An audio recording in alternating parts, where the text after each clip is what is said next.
Video sa dancing traffic enforcer sa Dakbayan sa Talisay, Cebu, misikat sa Facebook. Si Maris Puyo sa report. Usa ka traffic enforcer sa Dakbayan sa Talisay, Cebu ang nag-viral sa social media. Kini human nag-share ang kaugalingong anak niini og video sa ekstraordinaryong trabaho sa amahan, ang pagsayaw-sayaw sa dalan samtang namuno sa trapiko.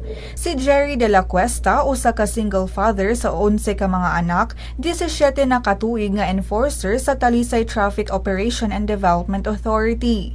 Matod sa anak niining si Rachel May, usa ka langyaw nga amigo ni de la Cuesta ang mi-upload sa video ngadto sa YouTube ug iyang gi-share sa Facebook. As of 10 AM karong adlaw, ang maong video dunay dulan 15,000 ka mga views ug kapin sa 500 shares. Sa interview sa Sunstar Cebu, sigo ni de la Cuesta nga gidungagan niya dancing moves iyang pagdumala sa trapiko aron makahatag og kalipay o magpawa sa stress sa mga motorista. Gawas sa pagka-traffic enforcer sa adlaw, si de la Cuesta mamasada sab og motor sa gabi aron madungagan iyang sweldo. Matod ni de la Cuesta nga mas importante kaniya iyang pamilya. Daw ang pangayo lang niya sa Ginoo mao ang maayo nga panglawas aron padayon siyang makaserbisyo.